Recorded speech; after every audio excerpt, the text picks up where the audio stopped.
जय हिंद मेरे प्यारे साथियों। आज पुनः आप सभी का हम स्वागत करते हैं आपके YouTube चैनल कौशल जीके जीएस क्लासेस पर। तो आप सभी का तैयारी कैसा चल रहा होगा। हम आशा करते हैं कि आप सभी का तैयारी बिल्कुल ही मज़े में चल रहा होगा, बिल्कुल ही शानदार चल रहा होगा, बिल्कुल ही जानदार चल रहा होगा, ज़बरदस्त तरीके से। तो इस आप लोग जो आपका उत्साह है, यह जो आपका एनर्जी है, यह जो ऊर्जा है, इस ऊर्जा को आप कम नहीं होने दीजिएगा जब तक कि आप एक अच्छा ऐसा जॉब नहीं ले लीजिएगा। आप लाख बार हारिएगा ज़िंदगी से, लेकिन आपको फिर से उठना है और फिर से आपको मुकाम हासिल करना है। जब तक ज़िंदगी है तब तक लड़ते रहना है, यह समझ लीजिए, आपको ठहरना नहीं है। तो चलिए इसी के साथ आज के हम इस सेशन का शुरुआत करते हैं। टॉप मोस्ट आपको 10 प्रश्न का, टॉप मोस्ट आपको 10 प्रश्न हम लोग आपको करवाते हैं। आप लोग आराम से करने का प्रयास कीजिएगा। और यह जो आपका एडिटोरिया का हम सेट करवाते हैं, एडिटोरिया प्रकाशन का, यह बहुत ही आपका ज़बरदस्त क्वेश्चन का सेटअप होता है। यह आपको बिहार एसएससी, बिहार सीजीएल जो आने वाला है, वैकेंसी देख रहे हैं आप लोग कि वो उसका हल्ला चल रहा है मार्केट में, बिहार सीजीएल का, फिर बिहार दरोगा का आने वाला है, फिर आपका जो है कि बीपीएससी प्रीलिम्स होने वाला है, फिर आपका बीएसएससी का जो 12th लेवल का है वो एग्ज़ाम होने वाला है, छठ पूजा के बाद हो जाएगा। फिर एनटीपीसी का एग्जाम है, एसएससी जीडी का पेपर है, आरपीएफ का पेपर है, एलपी का है, टेक्नीशियन का है। ये सभी में आपको क्वेश्चन देखने के लिए मिलेगा, ठीक है। ग्रुप डी में भी, ठीक है।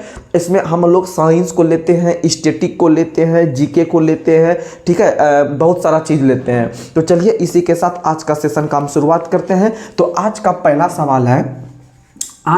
सवाल है भारत का सर्वोच्च नागरिक पुरस्कार जो है वह भारत रत्न है। इससे वर्ष 2024 में कितने व्यक्ति को सम्मानित किया गया। तो सुनिएगा, जैसे हम बात करते हैं कि भारत के अंदर में सर्वोच्च सम्मान, तो भारत के अंदर में जो सर्वोच्च नागरिक पुरस्कार होता है, भारत के अंदर में जो सर्वोच्च नागरिक पुरस्कार होता है वो भारत रत्न होता है। कौन सा होता है भैया? भारत रत्न होता है। भारत के अंदर में सर्वोच्च नागरिक पुरस्कार जो होता है वह भारत रत्न होता है।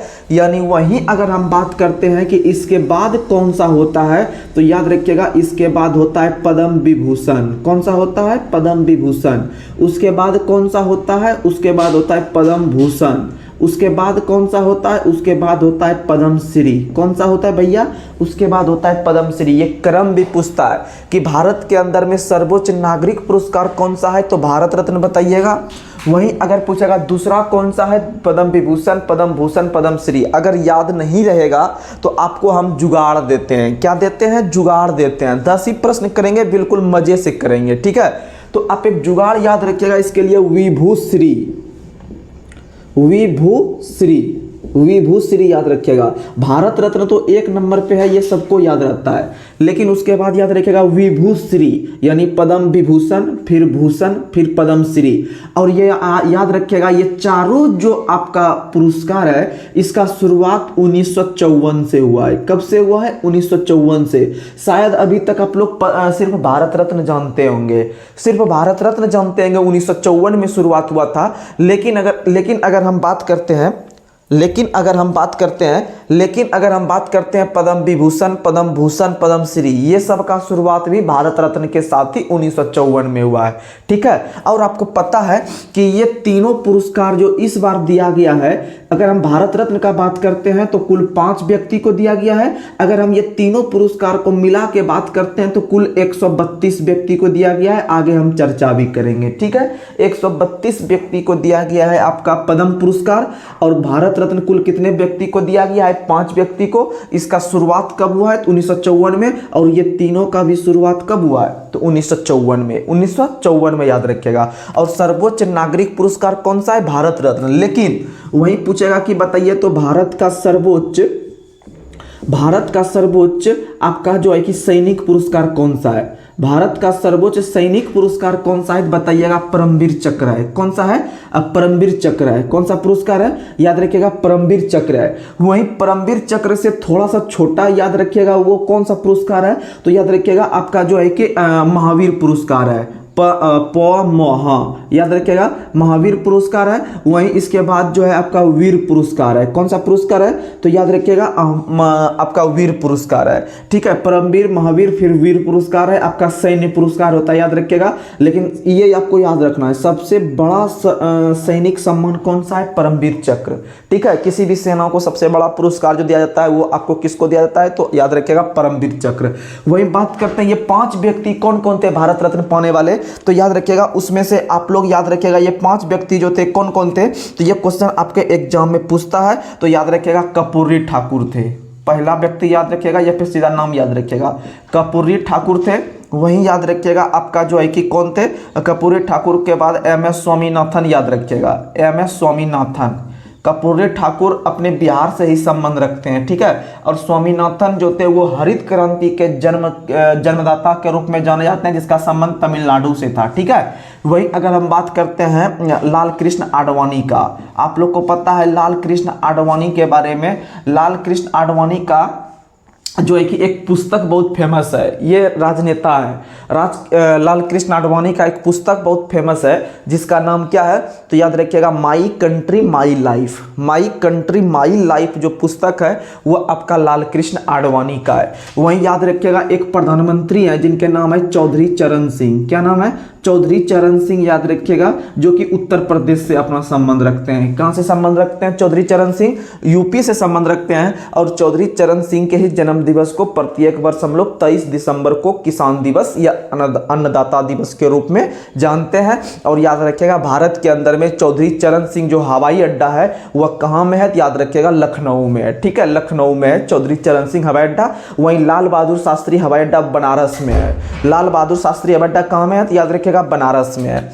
वहीं अगर 5वें व्यक्ति का याद रखते हैं नाम, तो कौन था? तो याद रख लीजिएगा PV नरसिम्हा राव। आप लोग नाम सुने होंगे, PV नरसिम्हा राव। PV नरसिम्हा राव भी भारत के प्रधानमंत्री रहे हैं। चौधरी चरण सिंह भी प्रधानमंत्री रहे हैं, लेकिन लाल कृष्ण आडवाणी प्रधानमंत्री नहीं रहे हैं, ये भारत के उप प्रधानमंत्री रहे हैं। वहीं आपका MS स्वामीनाथन कृषि से संबंधित है। कर्पूरी ठाकुर भी आपके जो है कि बिहार के मुख्यमंत्री रहे हैं। ठीक है, तो ये 5 व्यक्ति को भारत रत्न 2024 में मिला। कब मिला? 2024 में। और अब तक याद रखिएगा भारत इतिहास में कुल 53 व्यक्ति को भारत रत्न मिल चुका है। कितने व्यक्ति को मिल चुका है भैया? 53 व्यक्ति को। वही बात करते हैं कि इसमें पहले व्यक्ति कौन बने थे पाने वाले? तो पहले व्यक्ति बने थे डॉक्टर सर्वपल्ली राधाकृष्णन। कौन बने थे? डॉक्टर सर्वपल्ली राधाकृष्णन बने थे। वहीं इसके साथ जो मिला था आपका C राजगोपालाचारी को। किसको मिला था? C राजगोपालाचारी। आप लोग C राजगोपालाचारी का नाम सुने होंगे। C राजगोपालाचारी का नाम सुने होंगे, जो कि आपके स्वतंत्र भारत के प्रथम भारतीय गवर्नर जनरल थे। स्वतंत्र भारत के प्रथम भारतीय गवर्नर जनरल चक्रवर्ती राजगोपालाचारी थे। वहीं एक तीसरा व्यक्ति का नाम याद रखिएगा CV रमन थे। कौन थे? CV रमन, जो कि जिनको कि 1930 में जो है कि नोबेल पुरस्कार भी मिला है। 1930 में इनको नोबेल पुरस्कार भी मिला था आपका रमन प्रभाव या फिर आपका प्रकाश के प्रकीर्णन के खोज के लिए। और इनके जन्म दिवस को हम लोग प्रत्येक वर्ष 28 फरवरी को राष्ट्रीय विज्ञान दिवस के रूप में भी मनाते हैं। ठीक है, वहीं हम बात करते हैं और कि मुख्य व्यक्ति को भारत रत्न कब कब मिला है, तो थोड़ा सा समझिएगा। उसी तरह आपको ये तीनों याद रखना है। इसमें सर्वपल्ली राधाकृष्णन प्रथम भारतीय बनते हैं आपके भारत रत्न पाने वाले। वहीं अगर हम बात करते हैं आपका 1955 में एक व्यक्ति है जिनका नाम है आपका जिनका नाम याद रख लीजिएगा आपका 1954 में राधाकृष्णन राजगोपालाचारी और CV रमन। वहीं बात करते हैं आपका 1962 में। ठीक है, 1962 में अगर हम बात करते हैं तो किसको मिला है? तो 1962 में याद रखेगा राजेंद्र प्रसाद को। ठीक है, राजेंद्र प्रसाद को भारत रत्न 1962 में मिला है। वहीं याद रखिएगा 1955 में मिला था जवाहरलाल नेहरू को। किनको मिला था? जवाहरलाल नेहरू को। वहीं याद रखिएगा 1963 में जाकिर हुसैन को। 1963 में जाकिर हुसैन। भारत के प्रथम मुस्लिम राष्ट्रपति कौन बने हैं? तो याद रखिएगा जाकिर हुसैन ही बने हैं। भारत के अंदर में प्रथम राष्ट्रपति मुस्लिम जो बने हैं वो जाकिर हुसैन बने हैं। और याद रखिएगा कि अपने पद पर रहकर मरने वाले भी पहले राष्ट्रपति जो बने हैं वो भी डॉक्टर जाकिर हुसैन बने हैं, जो कि आपका 3रे नंबर के राष्ट्रपति थे। कितने नंबर के? 3रे नंबर के। पहले नंबर के कौन थे? राजेंद्र प्रसाद। दूसरे नंबर के कौन थे? तो सर्वपल्ली राधाकृष्णन। 3रे नंबर के जाकिर हुसैन। चौथे नंबर के VV गिरी। और याद रखिएगा आपके 5वें नंबर के फखरुद्दीन अली अहमद दूसरे नंबर के मुस्लिम राष्ट्रपति बनते हैं। ठीक है, और आगे चल के तीसरे मुस्लिम राष्ट्रपति बनेंगे डॉक्टर एपीजे अब्दुल कलाम, जो भारत के 11वें राष्ट्रपति के रूप में काम करेंगे, जो कि एक वैज्ञानिक राष्ट्रपति होंगे। ठीक है, याद रखिएगा। वहीं जो सर्वपल्ली राधाकृष्णन जो राष्ट्रपति बने थे वो एक दार्शनिक राष्ट्रपति थे। कैसे राष्ट्रपति थे? दार्शनिक राष्ट्रपति। क्वेश्चन पूछता है भारत के पहले दार्शनिक राष्ट्रपति कौन हुए हैं? तो याद रखिएगा, या फिलोसफर राष्ट्रपति कौन हुए हैं? तो सर्वपल्ली राधाकृष्णन। और इनका 2 पुस्तक हम बार बार बताते हैं। एक का नाम है इंडियन फिलोसफी। क्या नाम है? Indian philosophy. याद रखिएगा, इंडियन फिलोसफी, इंडियन फिलोसफी। और इनके दूसरे पुस्तक का जो नाम है वह है हिंदू व्यू ऑफ लाइफ। क्या नाम है? Hindu view of life, Hindu view of life. याद रखिएगा। वहीं अगर हम 1963 में जाकिर हुसैन हो गया। उसके बाद अगर हम बात करते हैं आपका जो है कि 1975 में, ठीक है, 1975 में हो जाएगा आपका कौन? तो वीवी गिरी। 1975 में वीवी गिरी। फिर अगर बात करते हैं 1966 में सबसे फेमस है लाल बहादुर शास्त्री। 1966 में लाल बहादुर शास्त्री का निधन भी होता है। आप लोग को पता है ताशकंद समझौता के समय 1966 में 11 जनवरी 1966 को लाल बहादुर शास्त्री का निधन भी होता है। और याद रखिएगा ताशकंद समझौता के समय और उसी वर्ष पहला व्यक्ति बनते हैं लाल बहादुर शास्त्री, जिनको मरणोपरांत भारत रत्न दिया गया। ठीक है, याद रखिएगा, पहले व्यक्ति बनते हैं जो कहां पे आपका दिया गया भारत रत्न, मरणोपरांत। और यही पहले प्रधानमंत्री बनते हैं जिनका मृत्यु कहां में हुआ है? तो याद रखिएगा विदेश में। कहां में हुआ है? विदेश में हुआ है। वहीं इनका समाधि स्थल आप लोग याद रखिएगा क्या है? तो लाल बहादुर शास्त्री का जो समाधि स्थल है वो याद रखिएगा क्या है?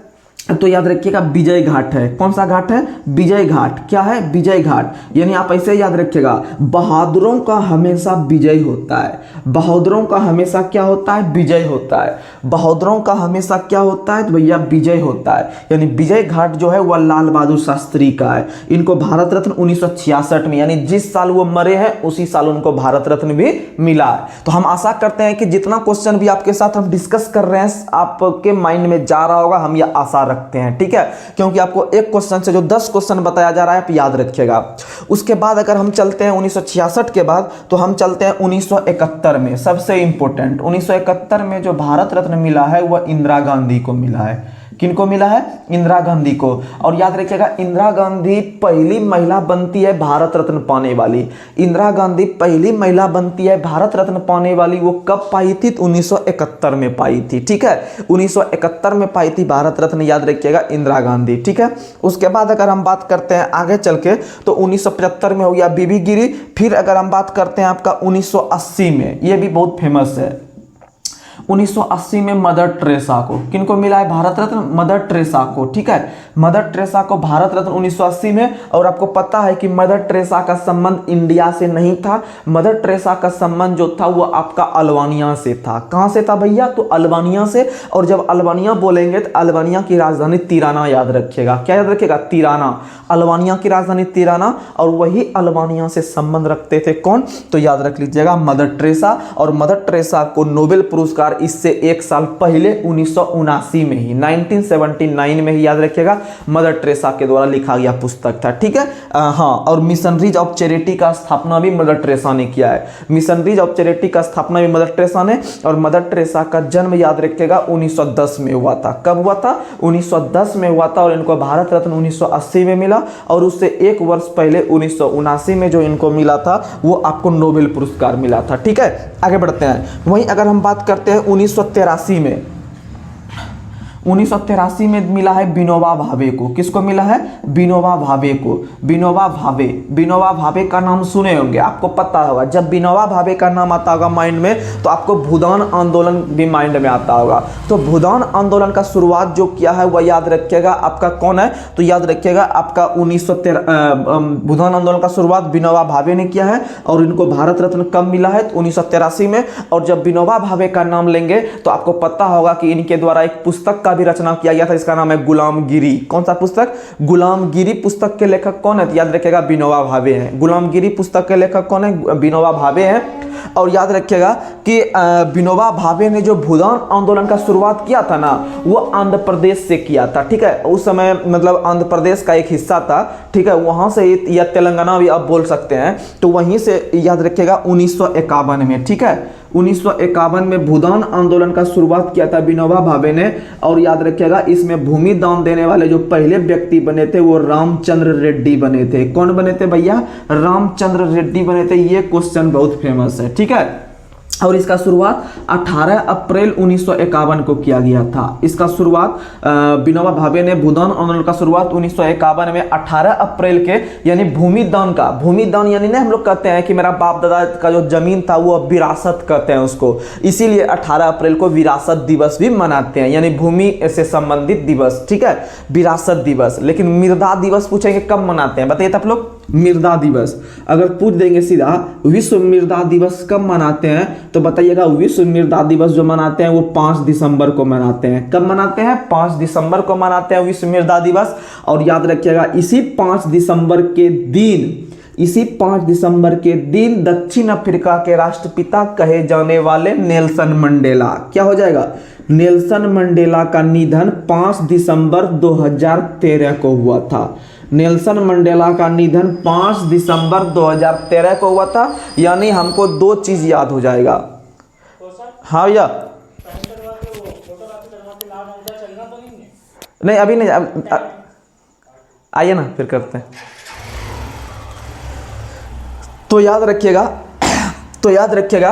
कि नेल्सन मंडेला का जो निधन हुआ था वो 5 दिसंबर 2013 को हुआ था। 5 दिसंबर 2013 को हुआ था। और याद रखिएगा इसमें 2 चीज कि वो नेल्सन मंडेला जो थे वो मिट्टी में कब मिल गए या मृदा में कब मिल गए, तो 5 दिसंबर यानी मृदा दिवस, और नेल्सन मंडेला का निधन 5 दिसंबर 2013 को हुआ था। ठीक है, याद रख लीजिएगा 2013 को हुआ था। अगर हम बात करते हैं नेल्सन मंडेला का भारत रत्न कब मिला था, ये क्वेश्चन बहुत फेमस है।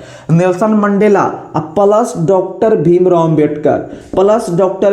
अंबेडकर को जो भारत रत्न मिला है वो 1990 में, ये याद रख लीजिएगा। वहीं 2001 में याद रखिएगा 2 व्यक्ति को, एक का नाम है लता मंगेशकर जिसको स्वर कोकिला के नाम से भी जानते हैं, लता मंगेशकर, और एक जो शहनाई वादक थे बिस्मिल्लाह खां। ठीक है, शहनाई वादक, ये दोनों को भारत रत्न 2001 में मिला है। वही याद करते हैं 2008 में किसको मिला है, तो भीमसेन जोशी को। और सचिन तेंदुलकर को जो मिला है याद रखिएगा 2013 के अंदर में। ठीक है, 2013 के अंदर में इनको मिला है। उसके बाद अगर बात करते हैं 2015 में, तो 2015 में याद रखिएगा मदन मोहन मालवीय को मिला है। किसको मिला है? मदन मोहन मालवीय और अटल बिहारी वाजपेयी को, ये दोनों को जो मिला है 2015 में। अब तक कुल कितने व्यक्ति को मिला है, तो याद रखिएगा अब तक कुल जो मिला है आपके 53 व्यक्ति को। कितने व्यक्ति को? 53 व्यक्ति को। चलिए अगले सवाल पे चलते हैं। हम क्वेश्चन कम ही करेंगे लेकिन बिल्कुल आपका जबरदस्त करेंगे कि आपका क्वेश्चन जो है कि एग्जाम में छूटे नहीं, बिल्कुल नहीं छूटेगा, टेंशन नहीं लीजिएगा, बिल्कुल नहीं छूटेगा क्वेश्चन। एक छोटा ही टॉपिक देते हैं, कम ही समय का, लेकिन आपके लिए बहुत जबरदस्त वीडियो रहता है। चलिए अगला क्वेश्चन आप लोग को बताना है, माउंट एवरेस्ट के पास 21,500 फीट से स्काई डाइविंग करने वाली पहली महिला कौन बनी? तो इसका मतलब हम बात करते हैं 2 नंबर क्वेश्चन। तो माउंट एवरेस्ट के पास 21,500 फीट से स्काई डाइविंग करने वाली पहली महिला कौन बनी? यानी 21,500 फीट से 21,500 फीट से आप समझ सकते हैं कि आपको अगर पूछेंगे हम कि माउंट एवरेस्ट की ऊंचाई कितनी है, अगर हम पूछते हैं आपको कि माउंट एवरेस्ट की बताइए भैया ऊंचाई कितनी है, तो माउंट एवरेस्ट की जो ऊंचाई है वो 8,848.86 मीटर है। ये याद रख लीजिएगा पॉइंट तक भी। माउंट एवरेस्ट की ऊंचाई 8,848.86 मीटर है। और ये कितना फीट से वहां से स्काई डाइविंग किया है आपको पता होगा। स्काई डाइविंग का मतलब होता है इस तरह से बना हुआ होता है और इस पे ऐसे एक पकड़ के इसको जो है कि ऐसे करके मतलब दूर भागता है, यानी फिसलन गति के तहत।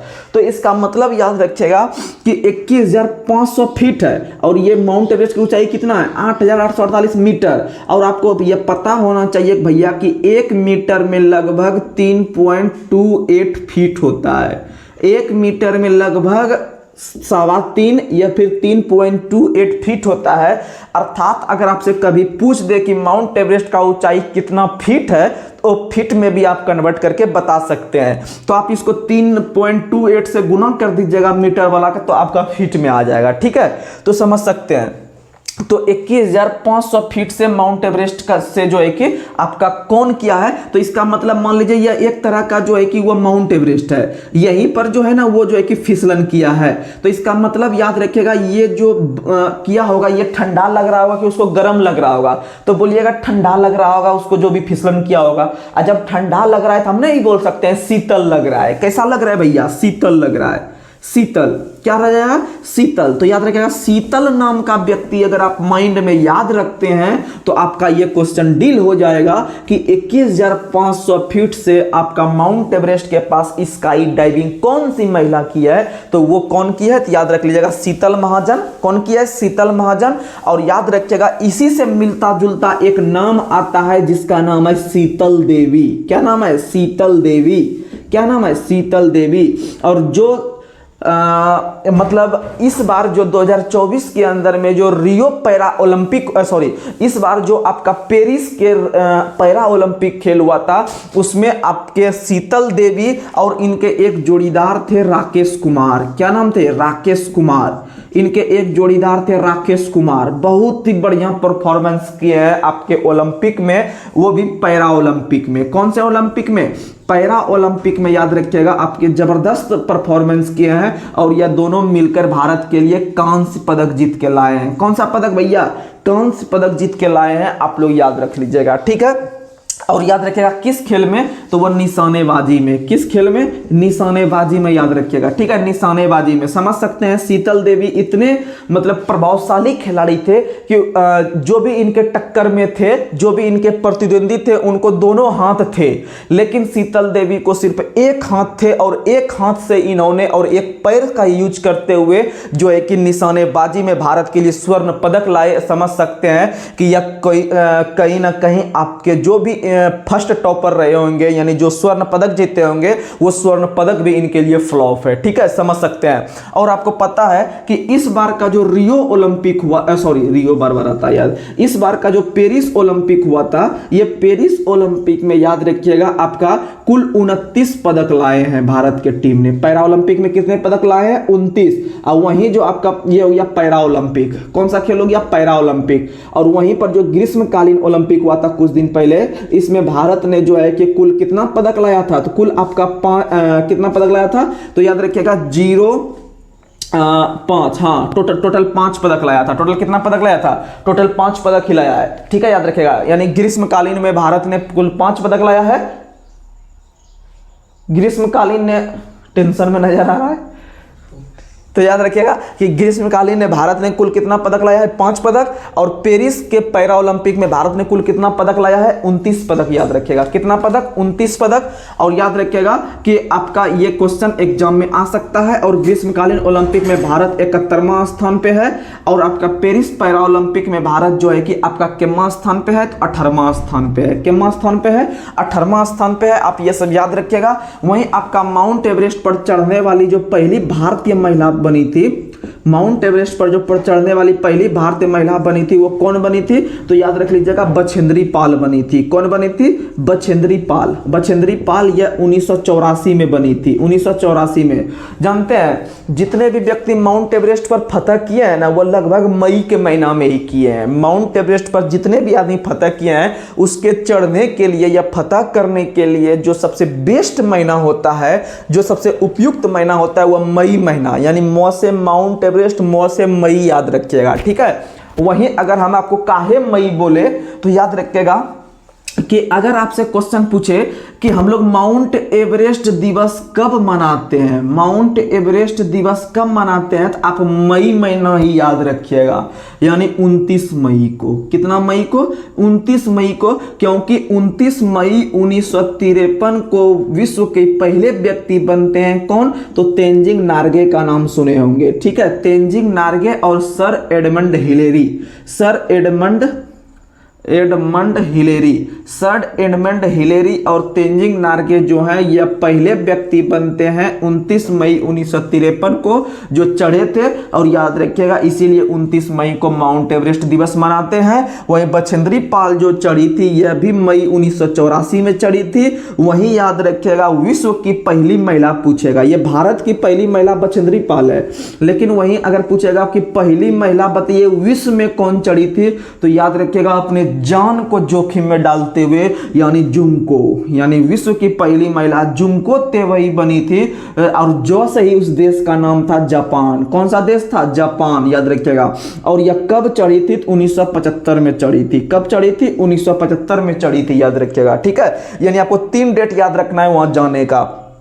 तेंजिंग नार्गे 1953 पहली महिला बनी थी पूरे विश्व की, जुंको तेवई 1975। उसके बाद जो बनी थी बछेंद्री पाल 1984 में। और एक डेट आप 1984 भी आता है आपका जो किसके बारे में? तो राकेश शर्मा के बारे में। किसके बारे में आता है? राकेश शर्मा के बारे में आता है। याद रखिएगा कि राकेश शर्मा भी जो आपके गए थे अंतरिक्ष में, वो कब गए थे? तो राकेश शर्मा भी जो गए थे वो आपके 1984 में ही गए थे। और राकेश शर्मा को स्क्वाड्रन लीडर के नाम से भी जानते हैं। राकेश शर्मा को स्क्वाड्रन लीडर के नाम से भी जानते हैं, याद रखिएगा, जो कि बहुत ही फेमस सवाल है। और बछेंद्री पाल 1984 में। वहीं ये माउंट एवरेस्ट का दिवस कब याद रखें? 29 मई। लेकिन अगर हम बात करते हैं हिमालय दिवस, कौन सा दिवस भैया? हिमालय दिवस। तो हिमालय दिवस याद रखिएगा हम लोग 9 सितंबर को मनाते हैं। कितने सितंबर को? 9 सितंबर को। वहीं अगर हम बात करते हैं एक और दिवस बात करते हैं सुनामी दिवस का। कौन सा दिवस? सुनामी दिवस। तो जो क्रिकेट से संबंध रखते होंगे, जो विराट कोहली के बहुत बड़े फैन होंगे, उनको याद रखने में बहुत ही आसानी होगी, क्योंकि 5 नवंबर के दिन विराट कोहली का बर्थडे था। कल ही उसका बर्थडे मनाया गया 5 नवंबर के दिन। तो विराट कोहली को जो है कि जो बल्लेबाजी करते हैं वो सुनामी के रूप में बल्लेबाजी करते हैं। ठीक है, सुनामी के रूप में, यानी सुनामी दिवस प्लस विराट कोहली का दिवस, यानी विराट कोहली का बर्थडे, दोनों 5 नवंबर। ठीक है, दोनों 5 नवंबर याद रख लीजिएगा। यानी कि आपका सुनामी दिवस और विराट कोहली का दिवस कितना हो जाएगा? 5 नवंबर। जो भी रखे होंगे याद हो जाएगा। ठीक है, तो आप लोग ऐसे याद रखने का प्रयास कीजिएगा। आगे बढ़ते हैं अगले सवाल पे। अगले सवाल पे आप लोग का क्वेश्चन हम करते हैं। तो शीतल महाजन हो जाएगी माउंट एवरेस्ट पे, और शीतल देवी पैरा ओलंपिक में भारत के लिए कांस्य पदक लाई है निशानेबाजी में, बिना हाथ रहते हुए। एक हाथ नहीं था इनको, समझ लीजिए, फिर भी वो मेहनत करके भारत के लिए जो है कि आन बान शान के रूप में काम कर रही है। चलिए अब अगले सवाल पे चलते हैं। अगला सवाल बहुत ही मस्त सवाल है, 2-4 प्रश्न वहां पर बनता है जो आपके एग्जाम के लिए बहुत ही बेनिफिट है। बताइएगा, अगला सवाल है मेरा क्वेश्चन नंबर 3 है कि पुष्प के केंद्र भाग को क्या कहते हैं? तो सबसे पहले याद रखिएगा कि पुष्प का जो सबसे पहले अध्ययन कहलाता है वह आपका एंथोलॉजी कहलाता है। पुष्प का अध्ययन क्या कहलाता है? तो एंथोलॉजी कहलाता है, याद रखिएगा। और याद रखिएगा कि पुष्प के अगर क्वेश्चन पूछेगा कि पुष्प के मादा प्रजनन अंग को क्या कहते हैं और पुष्प के नर प्रजनन अंग को क्या कहते हैं, सिर्फ हम जल्दी आपको क्वेश्चन करवा रहे हैं क्योंकि आपके एग्जाम आगे होने वाला है बीएसएससी का, आपके सचिवालय सहायक का, आपका बिहार दरोगा का। तो क्वेश्चन यहां से बनता है, इसीलिए आप लोग का कर्तव्य बनता है, आप लोग का मूल कर्तव्य बनता है कि हमको अधिक से अधिक क्वेश्चन का रिवीजन करवा दीजिए, जिससे कि हम आसानी से सिलेक्शन पा सके। तो सुनिएगा, तो पुष्प के जो मादा प्रजनन हिस्से को कहते हैं आप लोग को हम जुगाड़ देते हैं। बहुत बच्चा हम पहले जानते हैं फंस जाते थे, बहुत पहले हम फंस जाते थे कि मादा को महिला कहते हैं, पुरुष कहते हैं, नर को मादा कहते हैं, पुरुष कहते हैं। ये अच्छा एग्जाम में प्रेशर आता है, फंस जाता है बच्चा। हम जुगाड़ इसके लिए क्या सोचे? हम सोचे कि पुष्प का जो पुष्प ही नहीं, मादा और नर में पहले अंतर समझ लेते हैं। तो मौ से मादा, मौ से महिला समझ लिए हम, मौ से मादा और मौ से क्या समझ लिए? महिला। और जब मादा महिला ले लिया तो नर क्या लेगा? तो नर आपका क्या लेगा? तो याद रखिएगा पुरुष लेगा। क्या लेगा? पुरुष लेगा। यानी आप समझ लिए होंगे, पहले बहुत कन्फ्यूजन होता था हमको, लेकिन अब हम समझ लिए। मौ से मादा, मौ से महिला, और जब मादा महिला ले लिया तो नर पुरुष ले लेगा। ठीक है, तो याद रखिएगा उसी तरह से आपको आप फूल में याद करवा देते हैं, ठीक है। फूल में तो पुष्प के आपका यहाँ पर महिला हो गया, तो महिला को हम लोग क्या बोलते हैं, स्त्री बोलते हैं। क्या बोलते हैं महिला को, स्त्री। तो याद रखिएगा कि मादा पुष्प के मादा प्रजनन हिस्से को स्त्री केसर के नाम से जानते हैं। किसके नाम से जानते हैं, स्त्री केसर के नाम से।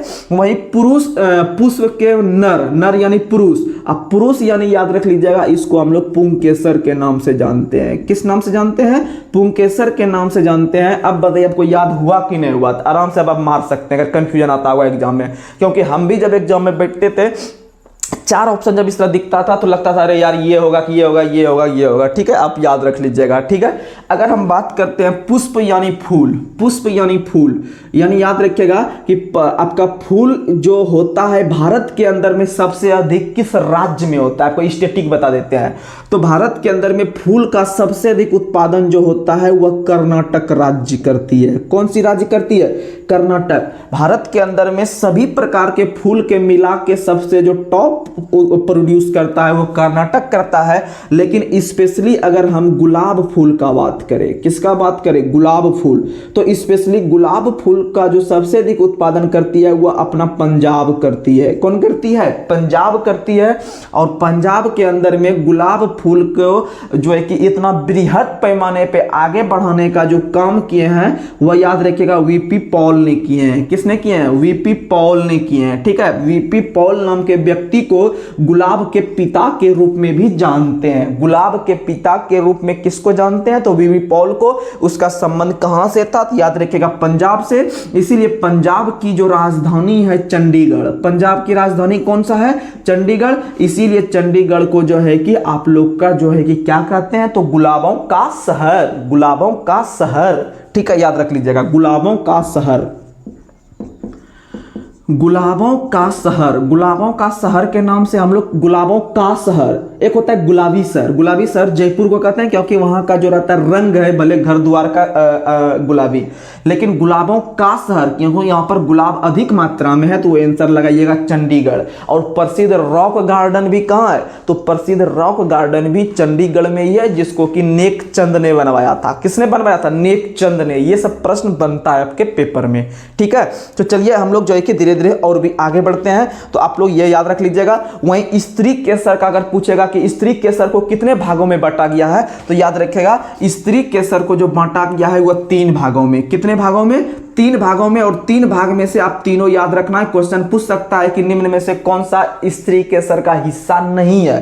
तो स्त्री केसर का कुल 3 हिस्सा है। अगर आपको यहां दिख नहीं रहा होगा तो आप थोड़ा सा सुन लीजिएगा मेरा आवाज। तो याद रखिएगा पहला हिस्सा वर्तिकाग्र है, वर्तिकाग्र है। उसके बाद फिर दूसरा हिस्सा वर्तिका है। उसके बाद फिर तीसरा हिस्सा जो है इसका कौन सा है, तो याद रख लीजिएगा इसका तीसरा हिस्सा जो है वह आपका कौन सा है, तो एक तीसरा हिस्सा भी इसका होता है जिसका नाम क्या है, तो इसका अंगजन मतलब कि इसका नाम होता है, ठीक है। याद रख लीजिएगा वर्तिकाग्र, वर्तिका और अग्नजनन, ठीक है। ये आपका स्त्री केसर का ये 3 हिस्सा हो गया। ये याद रखिए, नाम ऐसे नहीं पूछेगा सीधा कितना हिस्सों में, 3 हिस्सों में। और ये स्त्री केसर कहलाता है मादा प्रजनन, ठीक है। याद रख लीजिएगा। चलिए आगे बढ़ते हैं। वही पुष्प का अध्ययन क्या हो गया, एंथोलॉजी। पुष्प का अध्ययन एंथोलॉजी, याद रखिएगा। चलिए अगले सवाल पे चलते हैं। अगला सवाल है आधुनिक आनुवंशिकी के जनक किसे कहते हैं। अगला प्रश्न है,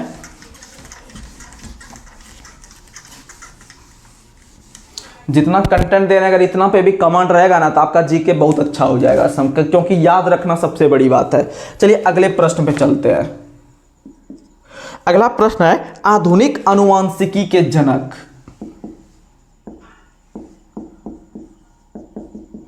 आधुनिक आनुवंशिकी, आनुवंशिकी का मतलब होता है जेनेटिक्स। क्या होता है, जेनेटिक्स, अर्थात जो चीज पीढ़ी दर पीढ़ी चलता है। कैसे चलता है, पीढ़ी दर पीढ़ी चलता है। जैसे मान लीजिए कि आपके पिताजी का जो है कि हमेशा बाल उड़ते रहते थे, ठीक है, कम एज से, तो आपके जो आप हुए उनके बेटे जो आप हुए तो आपका भी बाल उड़ेगा, यानी यह पीढ़ी दर पीढ़ी चलने वाला चीज है। तो यानी कि जो आनुवंशिकी लक्षण है उसी का जो सबसे पहली बार अध्ययन किया था वह किसने किया था, तो याद रख लीजिएगा मेंडल ने किया था। किसने किया था, मेंडल। और जैसे मेंडल का नाम आता है तो आप लोग याद रखिएगा इसका संबंध कहां से था, ऑस्ट्रिया से। ऑस्ट्रेलिया ना है, ऑस्ट्रिया, ऑस्ट्रिया।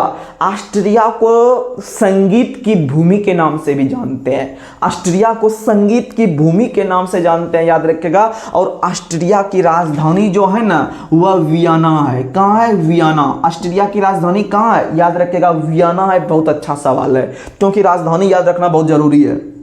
और याद रखिएगा कि मेंडल का संबंध कहाँ से था? ऑस्ट्रिया से ही। वहीं अगर हम बात करते हैं कि मेंडल ने, याद रखिएगा कि सबसे पहली बार 1865 में, मेंडल ने पहली बार 1865 में ही पहली बार मटर के पौधा पर प्रयोग किया था।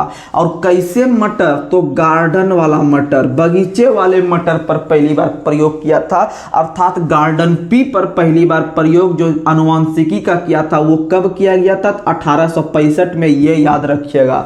और इससे 200 साल पहले 1665 में पहली बार कोशिका का खोज रॉबर्ट हुक ने किया था, जो कि एक मृत कोशिका था। ये क्वेश्चन आपको रिकॉल करवाते हैं। और 1865 में मटर के पौधा पर कौन प्रयोग किया था? तो वो मेंडल ने। इसीलिए आपको मेंडल को आनुवंशिकी का पिता या फिर आपका जेनेटिक्स ऑफ फादर के रूप में भी जानते हैं, यानी कि आनुवंशिकी का पिता। वहीं याद रखिएगा मेंडल ने बहुत प्रकार के नियम दिए हैं, जैसे याद रखिएगा गैम्बिट का शुद्धता नियम, जो लिख रहे हैं एग्जाम में भैया आएगा, याद रखना आपका कर्तव्य है। गैम्बिट की शुद्धता नियम, गैम्बिट की शुद्धता नियम किसने दिया है? तो याद रखिएगा आपका मेंडल ने दिया है। वहीं याद रखिएगा आपका प्रभाविकता का नियम, प्रभाविकता का नियम, प्रभाविकता का जो नियम दिया है वो भी मेंडल ने दिया है। वहीं याद रखिएगा स्वतंत्र अपवहन का नियम, स्वतंत्र अपवहन का नियम, स्वतंत्र अपवहन का नियम, ये भी किसने दिया है? मेंडल ने दिया है। वहीं याद रखिएगा पृथक्करण का नियम। कौन सा नियम? पृथक्करण का नियम। ये सब याद रखिए भैया, ग्रुप डी रहे, एनटीपीसी रहे या फिर कुछ भी रहे, एक क्वेश्चन आपके एग्जाम में बनता है। कंटेंट रहेगा तभी आप प्रश्न को बना पाइएगा, अन्यथा कुछ नहीं होने जा रहा है आपका। ठीक है, तो आप ये याद रख लीजिएगा। वहीं अगर हम बात करते हैं आपका एक इसी से संबंधित एक वैज्ञानिक है जिसका नाम है डार्विन, नाम सुने होंगे, चार्ल्स डार्विन का। और याद रखिएगा कि डार्विन का जैसे नाम लेंगे तो एक सिद्धांत आपके माइंड में नाम आना चाहिए जिसका नाम है नेचुरल सिलेक्शन का सिद्धांत। नेचुरल सिलेक्शन अर्थात प्राकृतिक चयनवाद। ठीक है, तो याद रखिएगा नेचुरल सिलेक्शन, नेचुरल सिलेक्शन का जो सिद्धांत दिया है, प्राकृतिक चयनवाद को जो सिद्धांत दिया डार्विन ने। और उनका एक पुस्तक बहुत भैया फेमस है जो कि आपको बार बार याद रखना चाहिए, जिसका नाम क्या है? तो याद रख लीजिएगा origin of species, origin of species, याद रखिएगा ओरिजिन ऑफ स्पीसीज। आपको हम जुगाड़ भी देते रहते हैं, बार बार जो हम लोग यूज करते हैं उसमें जुगाड़ भी देते हैं। Origin of species, origin of species पुस्तक के जो लेखक है वह चार्ल्स डार्विन है। वहीं इसी से संबंधित, इसी से मिलता जुलता एक और पुस्तक आता है एग्जाम में जिसका नाम है ओरिजिन ऑफ लाइफ। क्या नाम है? Origin of life, origin of life. और लाइफ को क्या हम बोले थे करने के लिए? लाइफ को बोले थे ओपन करने। क्या करने बोलते हैं बार बार हम? लाइफ को ओपन करने, यानी ओरिजिन ऑफ लाइफ पुस्तक के लेखक है ओपेरिन। क्या नाम है? ओपेरिन। याद रखिएगा लाइफ को ओपन करना है और इधर ओरिजिन ऑफ स्पीसीज को डार्विन में सटा देना है। ठीक है, तो आप ये सब प्रश्न को याद रखिएगा, ये सब क्वेश्चन एग्जाम में आता है जो कि आपके लिए बहुत ही शानदार आता है। तो चलिए आज के सेशन को हम यहीं पर समाप्त करते हैं। कम ही क्वेश्चन दिए, कम समय का एक वीडियो हुआ, लेकिन आपके माइंड में पक्का फिट बैठा होगा। देखिएगा आपके बिहार एसएससी में, बिहार सीजीएल, बिहार दरोगा में आपको क्वेश्चन जरूर टच होगा। तो चलिए आज के सेशन को यहीं पर समाप्त करते हैं। अब मिलते हैं आपसे अगले सेशन में, तब तक आप हमको विदा कीजिए। तब तक के लिए धन्यवाद।